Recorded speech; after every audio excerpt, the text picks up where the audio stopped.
Hi, my name's Mary Dent. It's great to meet you. I currently serve on 2 corporate boards and 4 nonprofit boards. In all, to date, I've served on 6 corporate boards, 1 public and 5 private, and lots of nonprofit boards. I'm a lawyer by training, and I spent most of my career as a public company GC. In that role, I worked closely with boards and with every type of board committee. I also was not a corporate attorney. I learned all of corporate law and board governance by fire. I became general counsel of a company in the Netherlands right in the midst of the dot-com crash and had to learn public company governance really fast because they were in the midst of an IPO. And then I was a director when Sarbanes-Oxley was passed and had a couple of weeks to figure out what it all meant and teach our board everything they needed to know about the new world of corporate governance. I became really intrigued about board work when I was general counsel of Silicon Valley Bank, and there were a number of directors there who were really supportive of me joining a board. But basically, because of the nature of Silicon Valley Bank's relationship to its customer base, I was conflicted out of everybody where I had relationships that might have given me a board seat.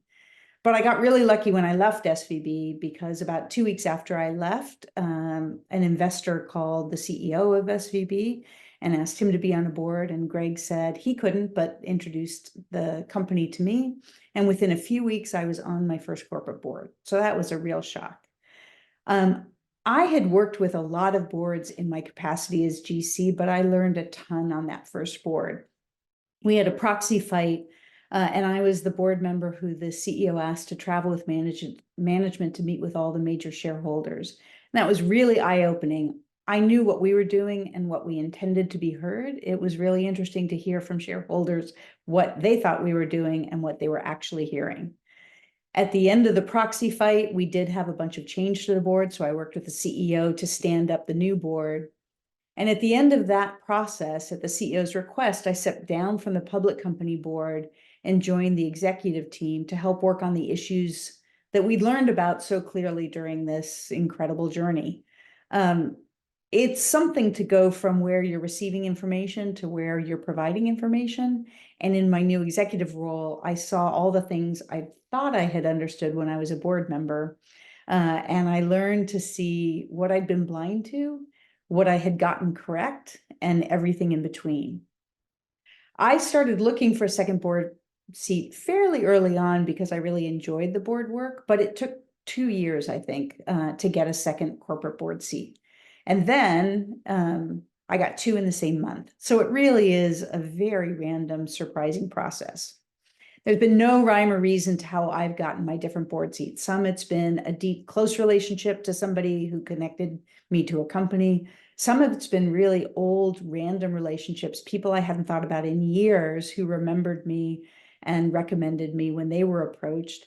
And for some, it started with a recruiter. I've actually never been recruited. Well, I'm sorry. I have been recruited directly onto a board once, and there was another where a recruiter approached me about one board that didn't work out. But then through that recruiter, I met a private equity company that introduced me to another one of their portfolio companies. So I think it's more about the network of your relationships, letting people know that you want to be on boards, and making sure that people understand what you have to contribute to different kinds of companies. I've gravitated to private companies. I really like the clarity that comes from being able to talk to shareholders and engage with them in a much more open way than is possible in public company law.